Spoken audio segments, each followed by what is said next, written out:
接下来请收看中嘉新闻。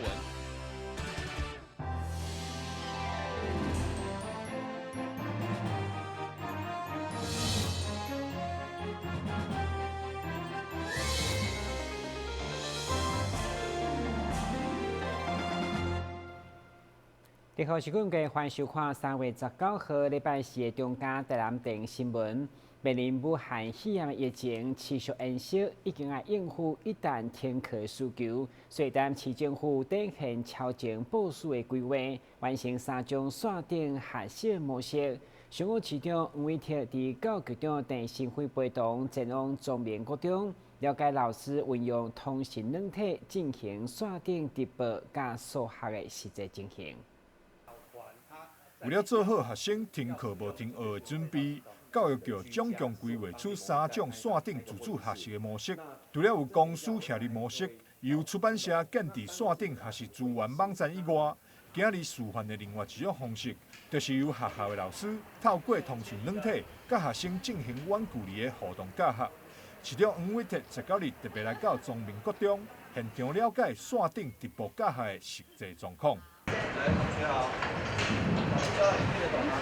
因为现在有大批的人从国外回来了，从国外回来，他们就要隔离检疫14天嘛，居家检疫14天嘛。那如果说他们的孩子在学校念书，我们会请孩子也去请防疫假，我们会给他防疫假，也就是说，这些从国外回来的市民朋友们，当他们在居家的时候，那孩子可以请，因为以前都是家人在这个居家隔离或居家检疫，然后这个上班的人去请防疫假，但是我们现在是这个颠倒来做，就是说大人在居家检疫、居家隔离的时候，小孩子让他准他防疫假，一方面大人可以就近照顾小孩，一方面也避免跟大人密切接触的小孩，如果到学校变成另外一个大家觉得可能的疑似的这种传染源，所以呢，这个我们还是让这个小孩子一并留在家里来给他防疫假。那防疫假之后，他的一个线上学习，老师来辅导，让他学习不断电，让他学业不中断，这点是我们台南今天的新的措施。应应防疫需求，台南市教育局超前部署，规划线顶直播教学。学生对着这款的学习方式，反应拢袂歹。对，这样子比较不会分心，然后比较好学习，我觉得。比较可以就是集中注意，然后在家的话也可以学习。随着疫情伫全球快速扩散，台湾的疫情嘛持续升温。未来各级学校的学生随时有可能因为停课，或者是居家隔离、居家检疫等原因，伫厝内底自学。台南市政府以超前部署的规划，让学生袂因为停课而停止学习。台南新闻张硕维采访报道。开始智慧型手机普遍，加上上网方便，学生透过通讯软体就当进行上课，甚至现在就连看医生嘛无问题。而这波因应武汉肺炎疫情，为了保障接受居家隔离、居家检疫以及自主健康管理等民众的医疗权益，目前已经推出伫网络看医生的相关服务。先生好，你好，迄个麻烦你从你的健保卡甲你的检疫通知书，我看出来。为了顾及居家隔离、居家检疫以及自主健康管理民众的医疗权益，市府依据卫生福利部指示，公告台南市157间医疗院所担任通讯诊疗据点，服务前当接受居隔、居检以及自主管理的民众，会当透过视讯诊疗方式来看医生。其他到有扫还是了偏，然后这拢有。线上诊疗或者是说远距诊疗这个部分，在一些若干的疾病上还是可以这个适用的。所以我们今天来卫生局一方面来做研讨，一方面来做一些诊疗上的一个变更形态的需求。那当然除了这个部分之外，我们对于一些国境已经对于外籍人士已经关闭了所以说现在入境的人都是本国籍的，但是其实病毒并不分国籍，所以说本国籍从外地回来的人，或是旅居这外国的人的这个本国籍的人，可能也是有可能是有这个疾病带有这个病毒。那所以说加强检疫、加强这个隔离，甚至像筛检，尤其最近几次的这个新增的病例，有一部分有将近一半都是这个发烧筛检出来的，所以我们觉得其实这部分如果他们回到地方上来，他的家人需要隔离检疫的需求，我们觉得我们都能够来在人力的这个调配上，我们还能够充分的因应这个需求。卫生局表示，民众只要伫居家隔离、居家检疫、自主健康管理期间，身体若是出现无爽快的状况，拢会当拨卡防疫专线0628000180，卫生局将会协助转介医疗院所进行视讯门诊的服务。台南新闻张硕维采访报道。因应这波疫情的消毒需求，劳动部分家南分署特别针对杀菌机、喙暗的套仔等相关的防疫物品，推出家己动手做的课程，邀请有兴趣民众踊跃报名，因为开小钱就当达到防疫效果。今年26岁吴中林因应这波疫情的消毒需求，特别想出用紫外光线的消毒灯箱来替喙暗等日常用品杀菌。透过家己组装镭射切割机、插棒甲底配电工等等，开3礼拜就做好，才1000外块，比市面上买俗一半以上，而且大约30秒就当完成杀菌。主要是因为防疫的考量，就是有消毒口罩的需要，那想说也可以一并的消毒餐具跟其他的日常生活用品，所以想说可以做这样子的尺寸，可以在有需要的时候就把你的物品放进去消毒。它可以在30秒内就杀死我们绝大部分的病毒、细菌、微生物跟霉菌。另外，为了减少喙暗的使用量，现在家己做的套仔嘛相当热门，只要透过裁布、车布边简单的几个步骤，就当伫20分钟内轻松完成。而且相关的防疫物品，目前劳动部分家南分署的南方创客基地拢要开课。自己动手做布口罩套，还有这个口罩杀菌机呢，既方便又实用那可以很轻松的用小成本省钱的方式就可以达到防疫的效果。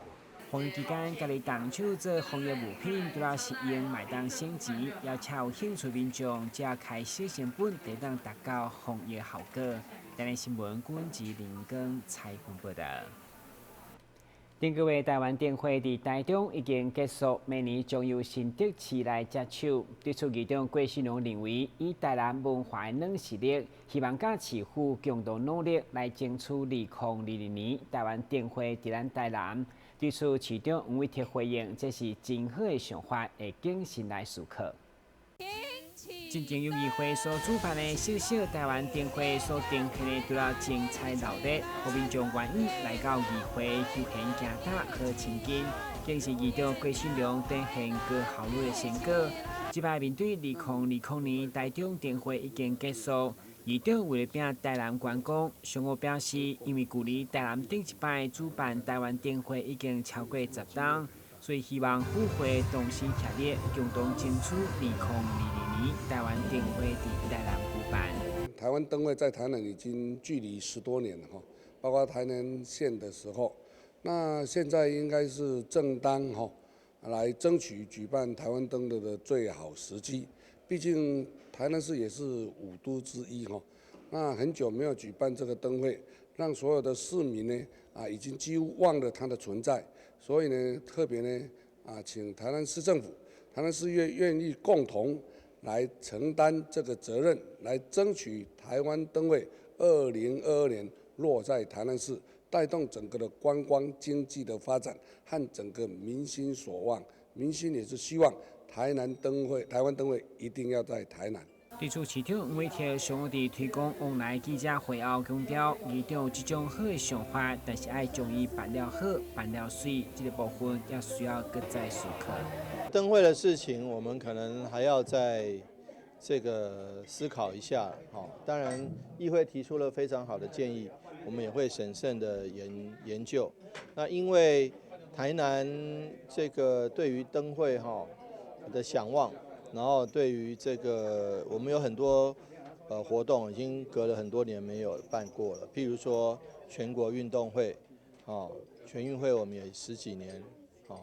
那没有办了，那灯会有一段时间没有办了。那因为事实上灯会在那段时间，因为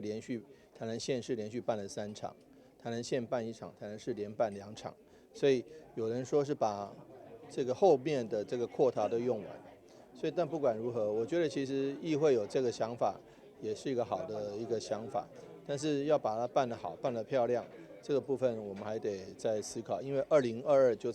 距离现在就是1年半的时间，那准备可能也需要再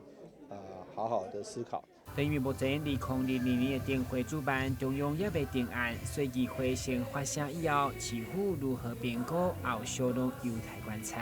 台南新闻管及林根采访报道。先新闻一个马上登来新闻现场。跟我们一起走进阅读308，我们将阅读分成6大主题。首先邀请到新世代作家杨富敏、江娥、李炳书、阿春爸、IG 作家，来到台南爱读册节目中与您见面。敬请锁定每晚8点半第3公用频道。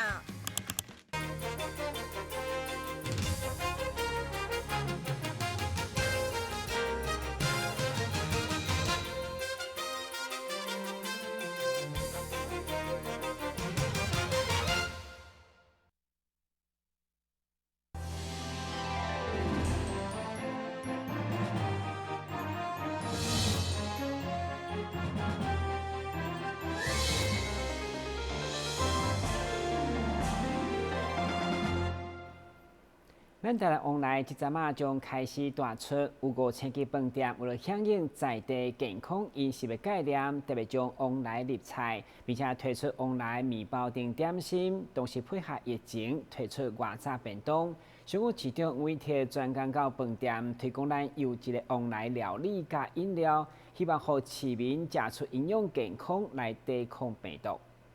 来到上个日啦，台南远东大饭店现场就传来阵阵的香味，因为市长有委托以总铺师装扮甲饭店的大师，加以往来为主角，要来炒一道往来蔬菜咖喱。其实只要用椰奶、洋葱加柠檬叶等简单的调味芡芳，就是一道真赞的料理。所以第一个步骤，我们先放上咖喱粉以及姜黄。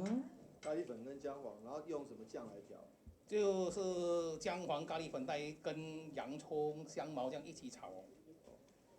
一同来拌香，是。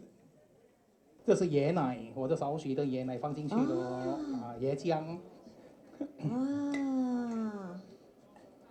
料理除了让人好胃口，会友嘛强调往来营养价值，包括酵素、抗氧化功能，更是必备做消化以及提升免疫力的最佳资格。凤梨其实含有丰富的维生素 C， 那你知道维生素 C 能做什么吗？各位，这里有很多的，你怎么知道？你又破我的梗了。对，它有丰富的抗氧化剂，对。我们这没有蕊过，这真的，市长好厉害，它是非常的优质的抗氧化剂，它有抗癌的功能，它还有美白的效果。意思就是说呢，你吃了之后会增加你胶原蛋白的生成，它可以让你非常的白泡泡又咪咪。市长除了欢喜主家喜欢甲大家分享，更重要是呼吁大家多多品尝往来相关的饮料甲加工品，享受台南往来国际风味，并且食出丰益、健康加美味。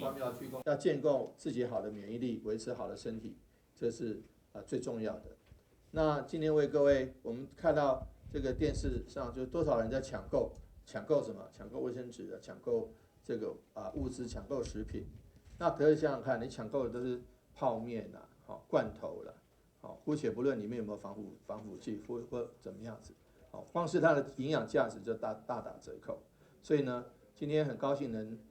为各位介绍兼具健康概念、美味概念，还有防疫概念的好的食品，就是什么？就是我们台南的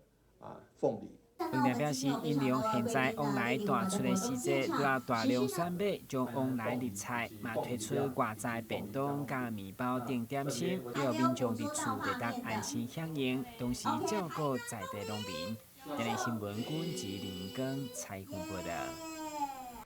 一般人创业拄到的是技术、资金、土地甲形象的问题，所以市府农局为了让议员回故乡投入农业的少年人解决因伫资金的负担，除了原本的农会系统以外，嘛甲农业金库合作，提出一个贷款方案，欢迎青农直接向农业相关的金融单位提出申请。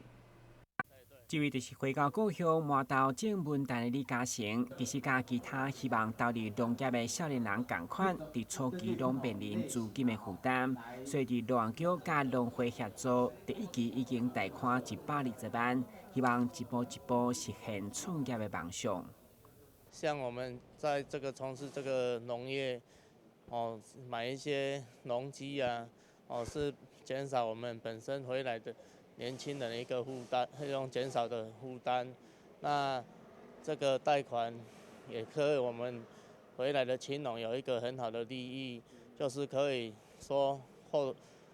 这个可以有一个财力在我们背后的后盾，可以增加我们小农的一个增加一个动力，像我们回来从事这个农业，会有很好的开始。现在市府进一步透过甲农业金库的合作，正学生农家综合贷款等13种无同的贷款项目甲额度，来满足少年人实际做农的需求。政府为了照顾我们农民我们都知道，当农民最重要的就是资金来源那所以农委会办理政策性农业贷款目前有18种政策性农业贷款供我们的农友来申请那其中跟青年农民最有关系的其实有4种我们的青年从农创业贷款跟农家综合贷款它限制是18岁到45岁那可以让我们的从农的那个农人资金上需求是没有问题。那如果你担保品有不够的话，我们也可以透过农信保基金来协助大家取得资金。根据农局表示，所有农业专业的贷款虽然利息拢有放宽，不过一旦立选百大青农也免利息，就希望会当鼓励优秀的人才继续投入，减轻因的负担。电新闻管及何乔邦采访报道。回小新这款的镜头，根据台湾伫2011年的研究显示，大约25%的人拢有已经相当的普遍。对此，心内病胃肠科医生建议，这款镜头一定要详细诊断评估，而且虽然药物会当控制，不过要注意压力甲饮食嘛相当重要。根据心内病胃肠肝胆科的医师谢明忠表示，胃食道逆流的症状包括胸口灼热、腋下酸、咳嗽，或者若有物件卡卡等，是台湾常看的疾病。虽然药物就用来控制胃酸、改善症状，不过一寡人一旦停药，症状就会发生。医师建议，除了药物的控制，另外压力甲饮食嘛真重要。胃食道逆流其实。在很多人都会有经历过这个样的不舒服那其实大部分的人他可能去门诊或者是去诊所拿了药会吃了会好，不过当他停药之后，他常会发现说他的症状怎么又回来了。而事实上这个东西它是因为胃食道逆流本身是一个多发性的因素它包括说你吃东西、运动压力都会影响到你会有产生这样子的症状所以当我们药物仅仅控制胃酸所以吃了药让胃酸改善那当药一停了之后，胃酸又恢复正常的分泌，那自然胃食道逆流其实常常就会再复发，因为我们人并没有去改善我们的饮食或是运动或压力，那这样子的话，症状就是时常会反复的复发。